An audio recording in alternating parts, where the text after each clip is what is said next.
Welcome to the Rural Revival Podcast. I'm your host, Deanna Larson. Today we're talking with Shellie Hughes and her dad, Bobby Earl Bertram, with Old Glory Schoolhouse in Monticello, Kentucky. You're going to love hearing about all the creative ways they're repurposing this old schoolhouse and their fun connection to Magnolia in Waco, Texas, plus a few fun stories from Bobby to keep us all entertained along the way. So here we go with Shellie and Bobby.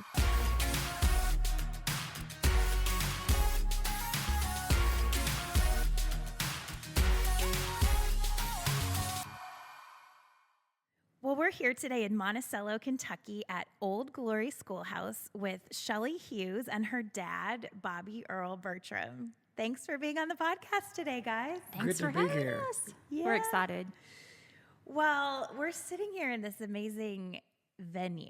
It's an old schoolhouse that you have now repurposed for a lot of different things that are going on. So tell us a little bit about you and your journey and what led to you kind of pouring your heart and soul into this place. I'll go first. Okay. And I'll lead it up to where Shellie took over. Perfect. For a while. Okay. I bought this piece of property over here. There's about 100 acres of it. And I have to say that my main profession is the lumber business. And I own a sawmill, a lumber company. I've got two sawmills, as a matter of fact, down a little bit down the road here, across the field, I guess you'd say. So I bought that piece of property, and we built a new home on it. And Tim, our youngest son, we let him have a piece of the ground. He built him a new home on it. And so this about 3 acres here that the Old Glory Schoolhouse is on. I wanted this piece of property here, but I never did get a chance to buy it. And so one day, maybe 5 or 6 years after I bought the property, Shellie come along and met up with the people that own the property, and I let her explain how it come about, how they made the deal on the property here. Sure. My husband and I renovate houses. We've never bought a house ready to move into. We've always found one or bought one that needed a little work. So we were ready to have a forever home. And my husband was mowing the hay in the field behind the schoolhouse on my dad's farm. And he called one day and said, I really think we need to look into buying the schoolhouse and fixing it up as a home. I thought he was crazy. We had already worked on 4 houses, and we were kind of done with it. Or I was kind of done with it. He wasn't.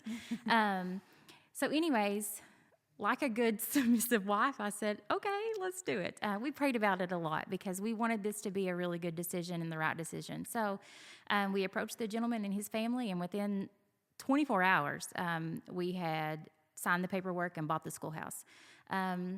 And so then we started to work on it, and Dad tells me not to tell people this. He said, they'll never want to come back in here again. But there were 11 people that lived here, and so it needed a lot of work. It needed a new roof, new flooring, just all kinds of stuff. So we just started to work on it. My husband does everything himself. We don't ever contract anybody out to do anything. We Google and we YouTube and we figure out how to do stuff. So he started to work on it, and one thing led to another, and we ended up finding our forever home in town. We've never lived in town. We all live out in the country here, but it was close to that house was close to our school and close to our church, and we thought that's where the Lord wanted us to go. So we ended up buying that house, and we were still working on the schoolhouse, not really sure what we wanted to do with it, but we knew that God had a plan for this. So we just kept working on it, and then Dad approached us, and he said, I'd like to buy the schoolhouse from you. And that was an answer to our prayers as well, because we were thinking, are we going to have to put this up for sale, or what are we going to do? So he bought it, and then together we started putting our heart and soul into this entire project. So it started there. We started to work on the schoolhouse, and here we are. I love it. we might ought to tell the people that's listening that that's not guns going off out here. There's a thunder. there's a thunderstorm coming over. A mighty thunderstorm. But anyway, so we went to work on the schoolhouse here. And one thing I would have to say about Shelley's husband, he's the workingest one fella I ever seen, I think. And me and him, we worked together real well. And I started raising some registered Angus cattle, and he was a whole lot responsible for that. But I don't know. He loved the woodworking business, and I love the sawmill. I loved it because we've got a saying that our sawmill has to do good so that we can have money to farm with, you know. The sawmill keeps if you know what I mean. Yes, I do. The A sawmill lot of keeps people us listen, funded. they will, but no, but that has been so good to us. The cattle business has. I never dreamed that one day I would turn RFD TV on and see my farm and my name mentioned and see cattle coming across there that I was buying and selling, and but I'm the most fortunate person in the world, I think. We've got 5 children, and 4 of them work for me part time. Yeah. You know, they're so. Shellie, you explain to them a little bit about how you and your sisters began to take part in running the schoolhouse here. When we just started doing events, which we can talk about that later, but when we started to do them, we realized quickly that we had to rely on each other as far as, setting up and taking down and cleaning up. It takes a team. I mean, it takes, what's the saying, many hands make light work. Yes. So we work very well together. So it's just, family is really important to us, and that's the way we want to keep this. Our siblings working here, my siblings and Dad's kids, and whenever we have an event or whenever, we have something that we have to work toward, everybody comes together, and we make a whole day of it or weekend or whatever, and we have a lot of fun. That's so great. So I know part of your heart behind opening this too was your love for hospitality. And it kind of brings that whole family feel into everything that you do too. So tell us a little bit about your heart behind that and why that's important to you. Sure, I'll go first on this one, Dad. Mom and Dad, we grew up, I'm the youngest of 5 kids, and they've been married, we think we decided 54 years. We're unsure, 50-something years. And we grew up with no money. And I mean, I hate to say we were poor because you don't have to have money.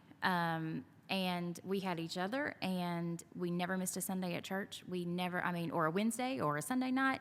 Let me interrupt just a minute. Sure. I'll explain a little bit how these hard times come along. No, like I say, I was in the lumber business, and I had a lumber mill, everything. My dad and I, we were partners. He's the best fellow that, the best partner, the best fellow that anyone could ever have around him. And we were in business together, and our business burned, and we didn't have any insurance. And we just made a business adventure and bought some a more modern sawmill and the chipper and debar, all the things that went with it, the modern stuff that went with it. And that all burned down to the ground, and we didn't have any insurance. Well, we didn't hump up and start crying about it, and everything. We rolled our sleeves up and went to work, and we worked our way out of that, and got to going, went to making money, and a few years we overcome that. And I think Shelley's oldest brother, my oldest son Jeff, said it the best. He said, when we went to school, he said, we were the best dressed kids in school. And said, Mom dressed us out of the second-handed store, but Mom knowed how to get all of the real good clothes and said we all looked real good and we were dressed the best. And so anyway, but we didn't ask for handouts. We worked. That's what my parents taught me to do, and I've tried to pass that on. If you want something, work for it. And I believe that there's no limit to what you can accomplish if you just set your mind to do that. And I'm just a little person with very little education. I went a little while in the 5th grade, and my grandfather lived about a quarter mile from the country school, and it was a lot more fun to go out and sit and talk with him than it was to go to school. And so anyway, we come on, and then we got to overcome that fire, got to going, and we had another fire, and lost just about everything we had. So we done just exactly what we done on the other one. We went to work, and lo and behold, come along, and we had the third fire. Fires has really been bad for us. Wow. But I don't know. The Bible tells us that we're tested through trials that we go through, and I think I was just being tested. But I had my family behind me, my wife and my children and my parents, and I had them for a good while until it seemed like that I got kind of out on my own, and they both passed away, and that was a hurt to us. But here for the past, I don't know, maybe 10 or 12 years now, we haven't had a fire. And I'll knock on wood. and so we have really been fortunate, so blessed. I think that ties into the hospitality question. He said, we had little to no money. We grew up, my mom was very thrifty, but we always seemed to never want for anything, ever. She canned. We grew a garden, and my sister can tell stories that she hates green beans to this day because she ate green beans 3 times a day. And I remember sitting down at the table one day, and she got out corn and made a bowl of corn, and that's all we had for lunch. And I remember, I was a kid, like really small, and I remember looking across the table at her and thinking, that's all we have to eat. But we weren't starving, and we made it, and I think it made us tougher. But still, like I said, we love to love on people. We love to open the schoolhouse up and invite people in and have people here to celebrate whatever it is. We've had weddings, birthdays, anniversaries, reunions, Christmas dinners, Thanksgiving dinners, you name it, and we've had it here. And that's what we love so much about it, is that this gives people a place to come and to celebrate each other, and just to be a family here. So that we love it. And it's kind of become a place for your own family Absolutely. to gather too, Yes. because That it was- sounds like you have a very big family. There's so many of us now, and it's not only our children, their spouses, and the grandchildren, but they all have friends. You know, now our grandchildren has got their friends that they, and that has really been a big part of my wife and I's family, was to when we have a get together. Now I'm telling you, we give it everything, and We work hard and we play hard. That's good. But now I'll tell this, and I'm my oldest son, to give you a little example of what goes. Come Christmas time, now see, we've got the what is it? We've got is it 5 grandsons? How many have I got? Count them up, Shellie. Oh gosh, I don't know. It's 5 or 6. And We lose anyway, we've got them all sizes. But anyway, Jeff, our oldest son, okay, he kind of does the same thing we do, or I do the same thing he does, one or the other. Anyway, he farms, raises cattle, and cuts lumber. So when Jeff come, and he has been so successful, I'm not bragging or complaining, I'm just telling it like it is. He's worth a lot of money, and him and his family, him and his wife has really worked hard. His oldest daughter is making a lawyer, and of all things, to be in the Bertram family, a lawyer, you know. And so but anyway. Come Christmas time, he went. The little grandsons really got into the wrestling. Well, Jeff went and bought them all these belts with their different names of and these little fellas, they knowed all of their names. And there, he tore my insulated underwear all to pieces. Jeff did, getting down on the floor wrestling with them. We have a good time. You all should come. I'm not exaggerating too much, but I thought it was going to shake the window light. He's big and heavy. Me and Shellie are kind of skinny, you know, but now Jeff's kind of heavy. And I was just thinking, Shellie, when you was telling about we didn't have much to eat, I bet she thought, well, boy, that sure has changed. You all are doing okay now. No, but anyway, Jeff got down on the floor. Well, there them little fellows was up on the couch. We've got 2 couches in our living room. And come on, I guess I've led you on the office rabbit trail ever was. But anyway, that's kind of what goes on. But we have our serious time too. We don't forget to give thanks to the one that made it all possible for us. Now Jeff pastors our church over there, and so I can't say I'm the most blessed person in the world, and I really believe that. Okay, I've said enough. Really great. No, I love hearing that story and just how hard work is so ingrained in your family. Well, you guys officially opened in November. We did, So yes. what has it looked like since then? It sounds like it's been kind of a whirlwind. It has. We work fast. We like to move fast. I've said this before. I take ideas and I run with them. I don't ponder on them. I don't sit on them. If I just firmly believe that if you've got something and you believe in it, just go for it. So after we got the schoolhouse and we started to work on it and it began to get finished, my brother-in-law, my husband's brother, actually got married here in October. So it wasn't officially open yet, but we kind of did a soft opening and he got married here. And it was soon after that we decided to do our open house.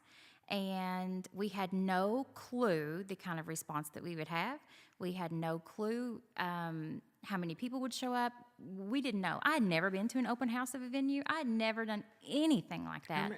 Was it over 500, or was that to the market we had over 500? We had around 500 to 600 people show up for the open house. People came out of the woodwork. They came from, where was the farthest place? Several states away. I can't remember exactly. And their great-grandmother was a teacher here. So they wanted to come and see it. And also, there were several teachers, I'm not sure how many, that taught school here. And they came, and their students came. And they told stories. And it was almost like a mini reunion for them. They were so excited about it. So we realized, I think Dad and I both realized then that it was kind of outgrowing what we had even thought. So anyways, that was our open house was kind of, our grand opening. And by the time we actually had our open house, I think we had probably 6 to 7 weddings booked. So people really put a lot of faith into us, and I'm not sure why. But I remember the first couple that came, there was dirt floor, like we had no hardwood, we had no subfloor, our lights weren't up, there was no air conditioning in here, and it was in the middle of summer. And the bride was like, yeah, we'll take it. And I thought, I'm really excited and I'm really scared because you truly have a lot of faith in us. But like Dad has said about how hard he works, he truly does. And I knew beyond the shadow of a doubt that he would get it done and that he would get it finished. So And my husband too. Of course, I think my husband works hard, but he truly does. So between both of them, I thought we can all do it. If I can come up with a vision, I know they can put the footwork to it, and they did. And so then we started. After that, we started doing markets. We did a Christmas market, and we had so many people. We had actually built an addition on the back, and we had so many people that the floor fell out there. So it could have went bad and it could have went good. I panicked and started screaming and told everybody to get out because I thought if this falls, oh my goodness, what are we going to do? But it wasn't near as bad as what we thought. But what an awesome testimony. We had so many people, and that was a great, marketing tool for me because I even posted, on social media the next day. I was like, it was so great. Last night the floor fell, so you guys truly need to come and see what's going on here. And so they did. There was... the people were so good. They were so gracious because they could have went away and said, "You don't want to go down to the Old Glory School." They're building one and stand up. It's down. But well, actually, one reason it wasn't completely completed, And so, but we just run out of time before we got finished. So we went ahead and had it anyway. One thing that I am a firm believer in is you don't cancel anything. I mean, if you book something, you have it. And so we've tried. Then Shellie got to telling me, or she said, "Dad, there's so many people. They want a barn. We got to have a barn." I've got a lot of faith in Shellie. I think she knows what she's doing. And, that means a lot. Yeah, that's awesome. She tells me what to do, and I try to do it. We have a really great working relationship. And so, and Shellie knows that if I didn't think it would work, I would be the first to tell her, So we went and built this real pretty little barn. You might want to go take a look inside before and it's not exactly ready yet, and we've got a market coming up, but I've got a couple of old boys neighbor boys that are well, I'll back up a little bit. Ryan, Shelley's husband, got so much business with his woodworking place up there that he kind of had to back off from this. And so, and I got a young man that worked for Ryan at one time. So now him and his stepdad, there's a big story behind Dad, but we better not, you probably won't want to hear that, but we have a story for everything. And so anyway, we got them to come, and so Seth is the fellow's name, and Dad, he's everybody's dad now. They say that they'll have it ready, for the fall market. And I believe they will. Yeah. Well, just like we said, we started doing other events here, and this is a 4,000 square foot building. We outgrew it. Wow. I mean, it's not even been a year, and we knew within 2 months we had to do something more. Wow. My husband and I got married in a barn, my brother's old barn on his farm, almost 9 years ago, and it's like the barn wedding trend is the longest trend ever. Yeah.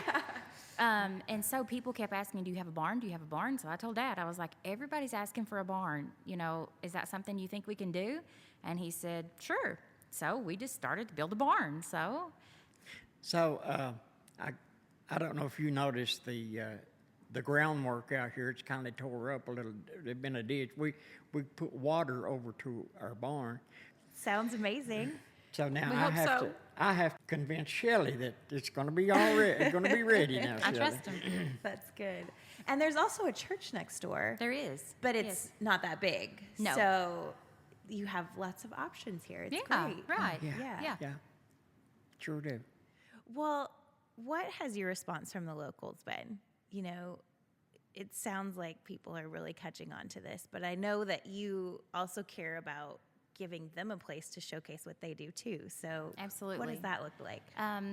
Like I said, when we did our open house, we saw a few hundred people, which was shocking to us because that's when it was almost like confirmation. Like, okay, it's going to be okay, because you never know. I mean, anybody that's ever taken a leap of faith, they may not take leaps of faith like we do, but anybody that's ever done something, it's scary. You never know if it's going to go over well or if it's not, but it really did. So after we did, the open house, and my goal is to use every bit of local flair that I can. So when we did open house, I used a local florist, and she's very handy. Every time we do something, she's always here. I had we did like a preferred vendor list. So we had caterers here, local caterers that we know in town. We had a local artist that was here. She does all the beautiful signs that you see, the hand lettering. She does those. And so we wanted those people to be here set up, and we had bakers that were here. If people come in and they wanted to do an event here, they already had the people here, to look at, to choose from. They did taste testing. Presley is the artist, and she had many different things set up that, they could buy, and stuff that she could make. So I think people are really responsive and are, so excited that we are, trying to shine the spotlight on people around us. You don't have to go to a bigger city, to get all of these awesome things, whenever people here can do the exact same thing. So that's really important to us, is to offer these guys a place, to showcase their creativity and their hard work, because ultimately that's what it boils down to, is that these guys work so hard at what they do, and it's really important to us that people are able to see that. So I think people are really respectful of that, and they realize that, like we've said, our heart and soul is in this, and that we want nothing more than for people to come here and enjoy themselves and have a good time. And I think they know that. I think they realize that. Mm-hmm. So tell us a little bit about your upcoming fall market, because Sure. that's going to be the next big thing where you will showcase their work. We actually had a summer marketplace planned because, like I said, I've never done this before. I'm totally new at it. And Dad, of course, had the music barn, which he can tell about in just a minute. But that's kind of the only experience that we had. Of course, I was a little bitty girl then. But we had it planned for the summer. And I've told this story before, of course not your viewers, but my husband does woodworking for Magnolia, which is Fixer Upper in Waco. And so Jimmy Don Holmes, that does the metal art, is actually a friend of ours. We met him through Magnolia. And so he was scheduled to come up to our summer marketplace and set up a booth and, just hang out with people and have a good time. And it ended up being that weekend, the heat index was 110 degrees. Oh. I'm like Dad. We don't like to cancel. We don't like to reschedule. But I thought it was in the best interest of everybody that we put this off. And I'm so glad that we did, because the fall one's coming up. The weather should be a lot nicer. People are ready to get out and do fun stuff. We have vendors that are coming with mums, with pumpkins, with fodder, apples. They'll have their boutique clothing here, their handmade crafts. They'll have woodworking.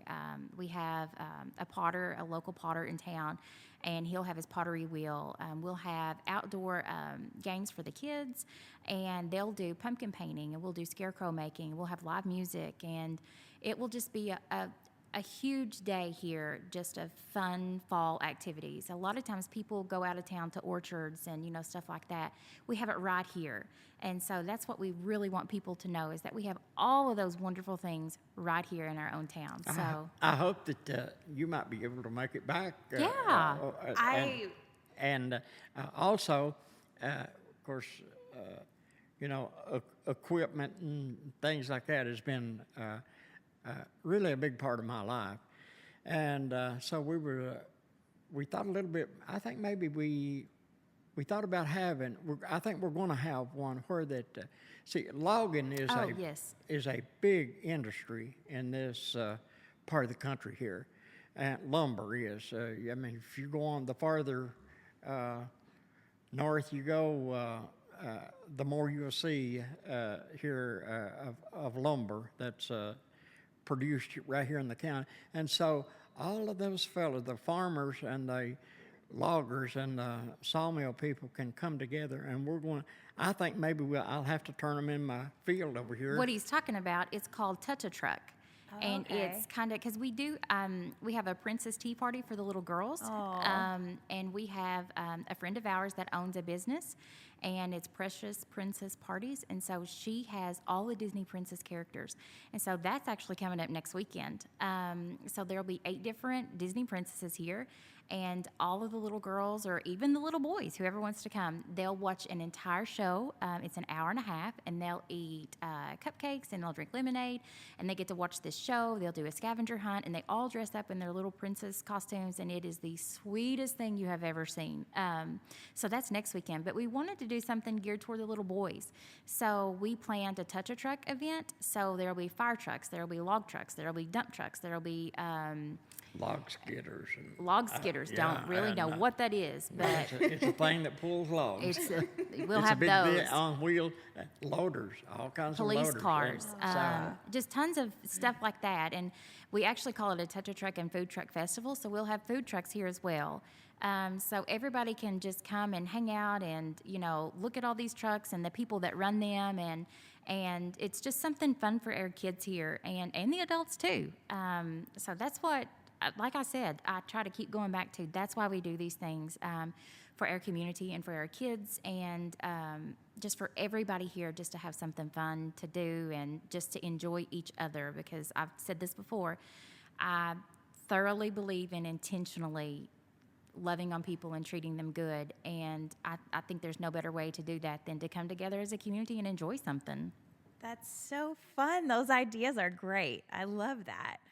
So, in addition to showcasing local artisans, you can also showcase live music, because there's a real rich music history Absolutely. in your area here. Yes. And you actually have, Bobby, a past with that, and Well- some also past experience with events. And I would love for you to talk about that. Well, that's something that we are not as active as we once was.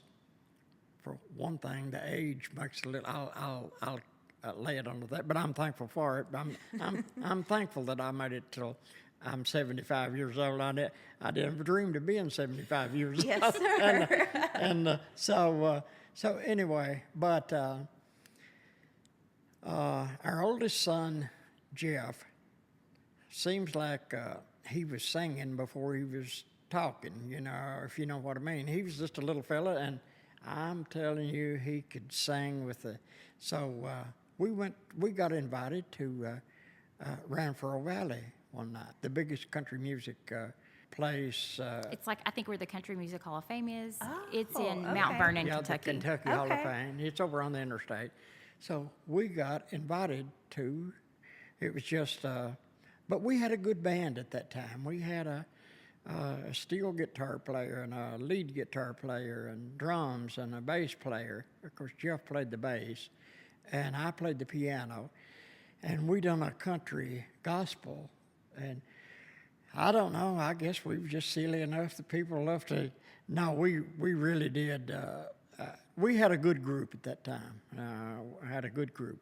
And we got over there, and the Lefevres, that's one of the biggest names in gospel music, were there that night. And there all these buses were lined up out there that these artists were on. Well, here we sat in a little brown Ford van. My wife got out, and she was sitting on the porch, and it was my brother's wife was fixing her hair, and she said, and here come these Lefevres. They were walking down. They were fixing to go on stage, and my wife looked up and she said, "I'm sorry." Said, "This is about the best we've got." Said, "We don't have a place that," and they were so nice to us. They said, "Oh, don't worry about it. You all will be fine." So they just kind of took us under their wing. And we got in there, and we got a standing ovation. Wow. I thought they never was going to quit clapping for us. I guess that maybe they felt sorry for us. And so they had 2 barns there that they had so many people. That was so popular at that time. And this was a gospel singing night. So we went over and we sang at this other barn at 3 o'clock in the morning. And it was the same thing. We got a standing ovation over there, a completely different group of people. Now that seems like a dream to me, you know. There we was with all of the big name groups, and we went over really well. And Was this before or after the music barn that we had here? that happened before the music barn. So is that kind of how you? Well, it might have caused us to lead. I always loved music, but I like to be around the people that were good, you know. I mean, the more professional people, that was the kind that I really liked to be around, and then it made you really nervous if you had to perform. But then we had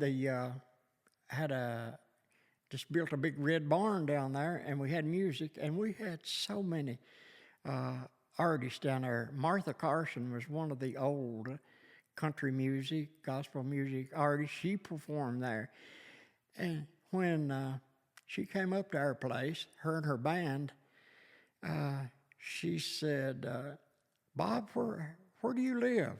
And I said, "Oh, a couple of miles, about 3 miles over here to my home." And she said, "Well, if you don't care," said, "me and the boys like to go over, and I'd like to meet your wife." So they went over and they swapped recipes. My wife and her did, and Wow. so then they come on and done their show that night. And then we've just had so many people that I never dreamed of having, you know. And so, So I Now- think that kind of gave him like a. Whenever I came to him and said I'd like to, do the schoolhouse, I think he was comfortable with it because he had already had a little bit of experience, with Yeah. entertaining. And not that this is kind of entertaining, but in a way it is. We're constantly looking for the next well, thing we to can do. we can have that also. Matter of fact, the fellow that stopped here just before you started, that was Kenny Atkins, sound man. He was there. I can't say enough about you taking time to come up and visiting with us, and I just hope you're not disappointed. You know. Oh, I'm having the best time. Are you kidding? You'll say Thanks for that. having me. You'll say that big fat fellow up there. He don't know when to be quiet. No, it you- makes me feel at home. Well, thank goodness. We hope everybody feels at home here. Yeah, That's our goal. Oh yes, that would be one of the hurtingest things I could have. I believe if someone come in here and they were not happy. I mean, they left really disappointed. But now you're going to have so much of that, no matter what, because we've got a good example of that. Our Savior Jesus Christ was on earth. He lived a perfect life, and they crucified him, And so that tells me that everything's not going to run smooth, But we do the best we can, and we make sure we do the best we can. That's kind of hard also sometimes is I firmly believe that Dad and I and our whole family that works, here, we try so hard. I firmly believe in treating people the way you want to be treated. Be good to them, treat them better than, the way you would want to be treated. And sometimes it's hard. And a lot of times you don't hear about the negative side of things because most people don't want to talk about that and they don't want to focus on that. And I get that. But that's been a really hard pill for me to swallow I put, and Dad, so much work and faith and effort and time and love into this. We have put our soul into this and making it what it is. And then, if someone is upset over, well, this wasn't the way you said, or, I thought it would be like this. And that is just heartbreaking to me because we try really, really, really hard. But like Dad said, you're not going to be able to please everybody, and that's okay. But you have to sacrifice a lot, and But we've got to make sure that that we do everything that we're supposed to do. Right. That we do everything right. right. Tell us a little bit about the history of the school. Sure. or what you know. What I we know know, there's not. right? The Historical Society in Monticello, we have a museum, and they have some information on it, and that's basically where we've gotten all of our information from. It was built in the early 40s, and it was 3 rooms. And there was a front room and there were 2 back rooms, and it was heated with an old stove. So actually, when my husband was working, the old chimney, he had to go up into the ceiling and do some repair, and he found an old tobacco can with a string. So we found out later that one of the boys would have to come in and get the fire ready for the kids in the morning, and so he would chew his tobacco and throw it up in the ceiling with the string. So when the teacher wasn't here, he would pull it down and chew his tobacco, and then he would throw it back up there. So It was still here. it was still here. Yes, Wow. yes. And that's after there was a lady that moved in after the schoolhouse, because what they did was they shut down a lot of the the country schools, and they moved everybody into town. So this was one of the schools that got shut down, but the original path is still out there, the original rock path. Those are things that I did not want messed with. Like the windows in here are massive, huge windows. They're cool. They are, and that's something that we wanted to keep original. So as far as history goes, there were, I forget how many classes that actually went through here. A lot of people were in 7th and 8th grade. And they played ball. We had a gym in here, and there was a stage, and they did Christmas plays on the stage. And so whenever we've done, our open house and people have visited here, they've told us about that. So it was just a little school where many kids around this community came. And after they moved all the kids to town, a lady bought it, and she converted it into living quarters, and she lived here with her family. And I still to this day hear about her flowers and how beautiful they were. Wow. And every once in a while we'll see a crazy one pop up somewhere. And so it's important to me to keep that because that's, in remembrance of her. And I'm actually friends with her great-granddaughter and her granddaughter. I go to church with them. And so every once in a while, they'll ask me about how's the schoolhouse, and they love to come visit, and they love to just look at it and talk about their grandma and what all she did here. So there's been a lot of memories made in this schoolhouse. So we're just thankful that we could revive it a little bit. Yeah. Why do you think it's important that to not only save these old buildings, but find creative ways to repurpose them for a way that fits this day and age? Right. I think this day and age, people are really, enveloped with going back to their roots in a way. We've talked a lot about how people, move to the city and then they move back home. Uh-huh. I have a lot of friends that have done that. And a lot of times, 20 years ago, you could have never found an event venue around here. Nowhere. And it's just became something that's really popular. People, as far as, people want to grow their own food now. And they want to do, they want to be more self-sustaining. And I think that's important to them to shop local, to be, to support all these people that are trying to make a living on their own. And we've talked about education, and a lot of people around here, they don't have college degrees. They work, they farm. They own sawmills. They work with their hands, and that's just what they've always known. So, and I think it's important. I think people around here are realizing that culture and want to support that. So, I think it's a good place and an opportunity to do that. We have another event going on here that I'm really proud of. It was I think it's the Cub Scouts now. Yeah. And the Boy Scouts, I don't know if the Boy the Cub Scouts is just a junior version of Boy Scouts. Okay. So my brother is actually the Cub Scout leader. Okay. And so they do their Cub Scout meetings here. And so I'm telling you, we do tons of stuff here. Anytime anybody wants to open it, have it for something or whatever, they want us to open it for them, we're on it. So we also do, it's called the Schoolhouse Celebration Project. And during the school months, I work with the family resource officer at our local public school. And she usually gives me the name of a few kids that are underprivileged, that have probably never had a birthday party or anything like that. And we get in contact with their family, and we ask them, hey, is it okay if we have you a birthday party? And so it's always okay with the parents. They're very gracious to let us borrow their kids for a while.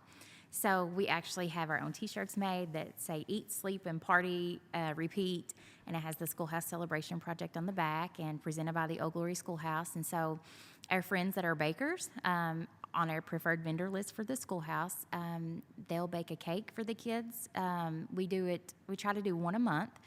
And the first one we ended up celebrating 5 kids in one day. We had 5 birthday parties that day. We had them all together. And so they bake cakes. Their teachers or anybody, it's open to anybody in the community that wants to come and help us. And we celebrate them that day, and we let them know that they are important, that they are loved. And we don't make a big deal out of them being underprivileged. They don't know that, and we don't want them to ever know that. We get them gifts, we get them clothes, we get them, we just give them a good day to celebrate. We have decorations, and we have, I create an Amazon wish list, and then we have a group on Facebook, and we have one on Instagram, and just random people in the community will shop this wish list and send stuff in, whether it be decorations or prizes or gifts or whatever.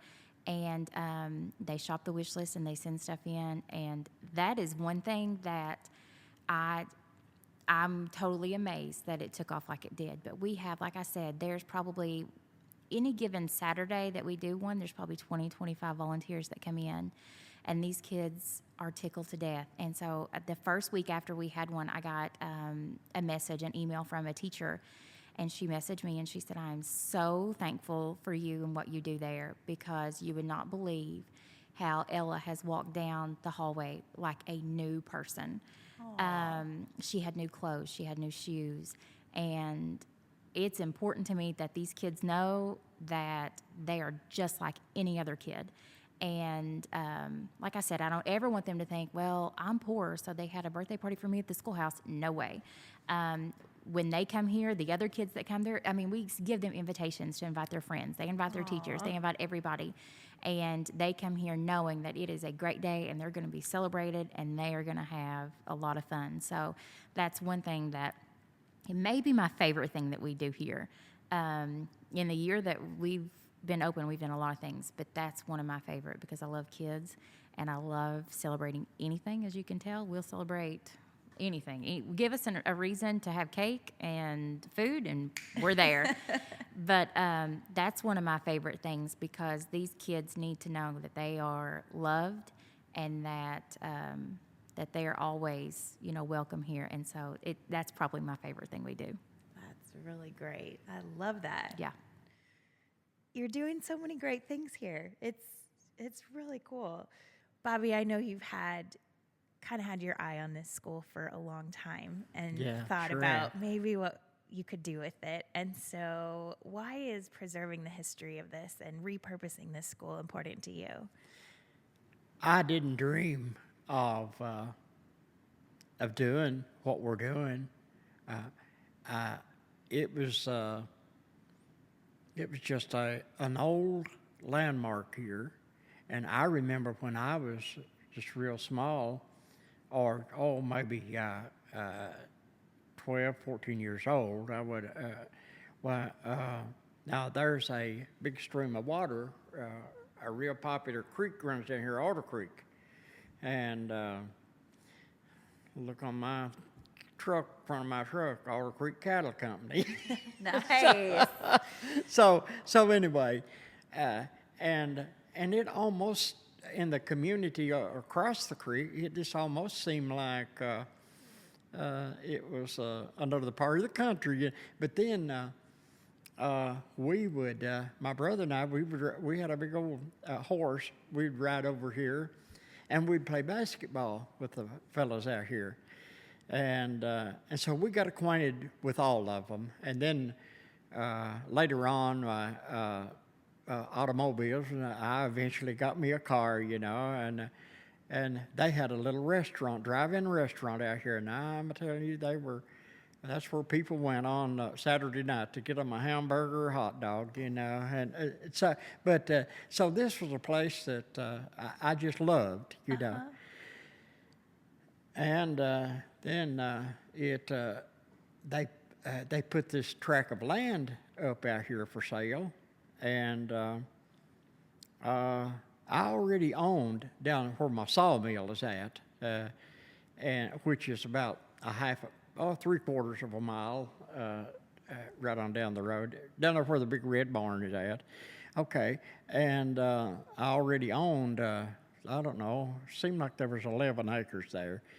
So they put this place up for sale, and I had to go in to the hospital and have, well, it wound up, they put some stents in and kind of took care of me, but I just got out, and the auction was coming up on this tract of land. And, me and my wife, we talked it over, and I thought, well, I know it's going to bring a whole lot of money, but we'll see what happens. And so we went to the sale. I thought they never would quit bidding against me, you know. And but finally, I held my hand up the longest, you know. And we got it. We bought this tract of land. And and I would ask the fella that owned it, the neighbor fella out here, Bob Upchurch is his name, and I say, Bob, why don't you sell me that schoolhouse, you know? He said, you don't need that. You just fill that full of renters, you know, that... And lo and behold, he's the one that put 11 people. So, and I said, no, I'll put it in writing that, I said, what I was afraid of, that he would sell it, and then it would just get away, and maybe we were afraid that it would be bought and they would tear it down. Or something. But why would you tear this down? Well, why? After buying it, then we seen I didn't realize what a foundation it had under it. I've even got a bunch of 2x12 pine, and they were cut at, I need to get the information on that. They were cut at a sawmill over here, and I've got them stacked up down there, you know, and I want to build something out of them too. But all of that, I wish we could have got it and could have took care of the floor, the original floor. That's really what we wanted, was to preserve the floor, but there was no way. But we put it back as close as we could. Yeah, it looks great. We was aiming to do part of it, but it was just so bad that we couldn't. We just had to take it all out, and so Shelley's husband Ryan, he found this flooring. He said, he'll give it the old look. And I said, well, let's get that then. And so I think also when people pull up on the outside, they're like, wow, you know, that's a pretty building. But then when they come in, they're like, oh, my goodness, it's so much bigger in here, you know, than what I thought. Yeah. But like Dad said, I remember when I was a kid, I don't know why, I've always had a knack for decorating or for, you know, designing something. I've just always have. I guess I got it from my mom. Like I said, we grew up with no money, so whatever we wanted, we had to make it. And so I remember making floral arrangements when I was a kid, but I loved it. But I remember passing by, because we lived right around here, and I love the symmetry of it. I love that everything is equal. The doors in the center, and the window, I loved it all, and I would always look at it, and I would always think that would be such a pretty house. So that's why my husband and I bought it, was to live here. And so anyways, whenever we ended up selling it to Dad, I'm so thankful that he trusted us. You know, he didn't think I was crazy. But he trusted us in making this a venue, because it has worked out absolutely more than what I could have ever imagined. I really just wanted to buy it so that our family could have a place to get together. You know, I never thought about it that much, having it for the public. You know, and another thing I was going to mention that we put quite a bit of money in this. I mean, might not. I mean, it's quite a bit to us, you know. I guess with everything, I put some over $100,000 in here. And what's amazing to me, every job that we started to do, and I've always been the one that would, you know, I'd figure out, you know, it's going to take this much money, and I don't have anything coming in to cover that now. What are we going The to... sawmill was going slow, so our funds were cut. Okay. No, And, I'm kidding. And it seems like that something would happen every time, that the money would just, it would be there, just like the barn out here. It's absolutely amazing to me how that everything just, it was meant to be, seems like. Yeah. We've said that from the very, very beginning, though. If it's your will, you know, just lead us on this path and just help us and take care of us. And like Dad said, it's like if something were to happen and we would think, okay, what are we going to do? He would take care of it. And so we have always, of course, I learned from my parents, you know, like you said, they had how many fires? 3. You can't just roll over. You roll your sleeves up and you get to work. So You just got to work your way out of it. but you know. I firmly believe that God has his hand on this project and what we're doing, because he allows us to keep going, and he allows it to continue to be successful and for people to want to come here. And I mean, we have a lady that's coming up from Pigeon Forge to set up a booth at our fall market. We have people coming from Ohio. So somehow they know about this, and it's, you know, getting out. And I'm so thankful for that. It's like I've said this before, and I'll say it again. We could have never imagined it being this great, but I'm so thankful that it is. Yeah. There's a place called the Galilean Home that they have.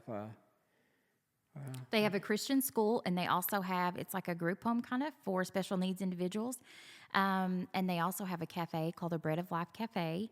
And we become really close with them. They come to our markets. And so, I mean, not only, you know, did we open this up for people to come, but we make friendships. You know, we make relationships with these people, and we've met so many wonderful people through this. And more than anything, you know, we're a little different, if you couldn't already tell, but we always start our markets, we lead in prayer and we end in prayer, because that's important to us. We want everybody here to know that our faith is in Jesus Christ, and that while we're here, that's how we're going to look and act and feel, and we want everyone to know that. And that's something that we try to always do, and more than anything, that's how we want people to perceive us. We want them to know that there's something different about that group of people. Not that we're better than people at all. That's not what we mean. But what we do mean is that we know Jesus Christ, and we want you to know him as well. And that's very important to us. There's another girl that works there. Her husband and her are missionaries in Peru. And she can't come because she has a college visit that day with her daughter, but she makes fried pies, blueberry, strawberry, apple, all kinds.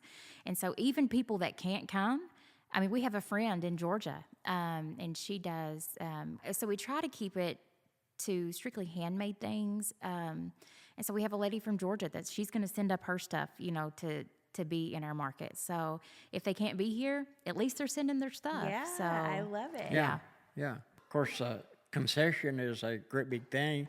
And I know that, well, even when we had the music barn down there, one thing that was about as popular as the music barn was the barbecue sandwich that we had. And, well, we've had that a couple of times. we figured out, listen, he said this before, my mom can cook, okay? She taught us all how to cook. My brothers can cook, Dad can cook, we all can. So whenever we did our Christmas market, we did barbecue sandwiches, and just, you know, like we did a meal deal, just because, not because we had to, but we wanted to. No, we just well, like to offer that. That's what I was leading up to. We have let other people do that instead of having a concession ourselves, because we don't want to take business from them.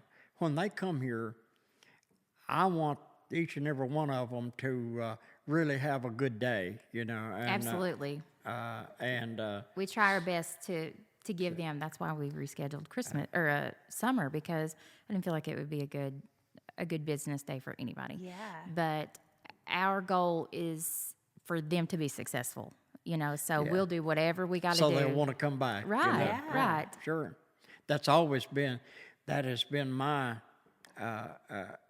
my motto, I guess. I mean, back when I was a young man, my first profession was I bought me a bulldozer. And I'm telling you, my first real job I ever got was the fellow in a short time, he put me on a bulldozer. My dad was partly responsible for that, but he did. He trusted me. And so then, just a few years later, that was my first business adventure. And my saying has always been, when I work for this farmer, whoever I work for out here, I want to do a job that he will ask me to come back. He'll not get someone else. And that's what I had. You don't try to, it's not a first time go around thing, you know. I mean, not with us. I don't think you build a business like that. And so I've always tried to stick with that, and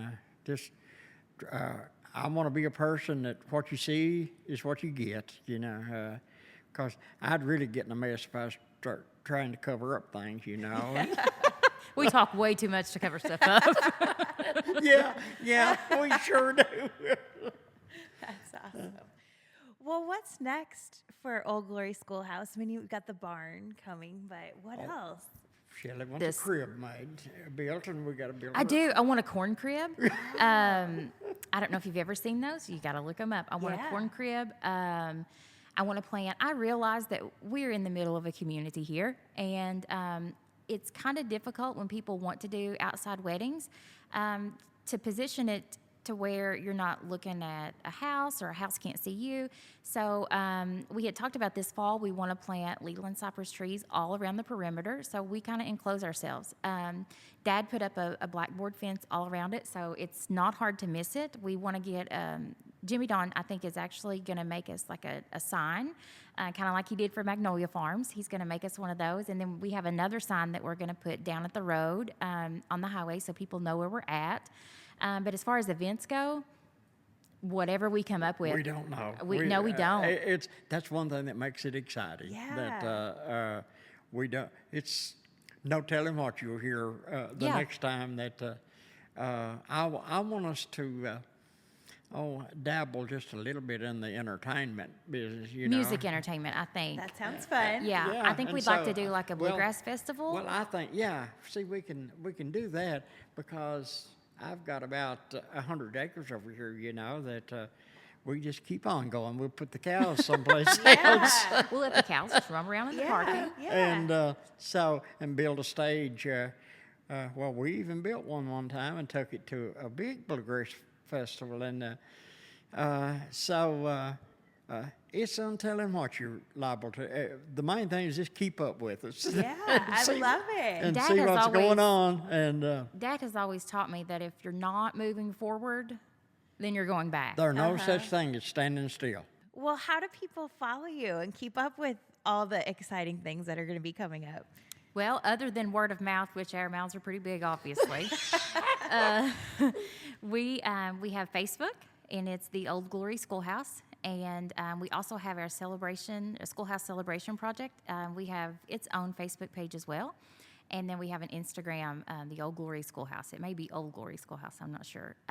If they have any questions or anything, they can email us at theoldgloryschoolhouse@gmail.com. And all of those have all of our information on them. It has my name, our family. There's a lot about our family on there, my phone number. So, yeah, they can follow us, either one of those, and keep up with us. And like I said, we tell everything we know. So word of mouth is pretty big around here, too. Well, thank you for letting me help share your story. And I'm happy to shine a light on what you're doing. I love it. Thank you so much. Thank you so much. I'm so glad you came We really to visit. appreciate you coming. Yeah. Sure do.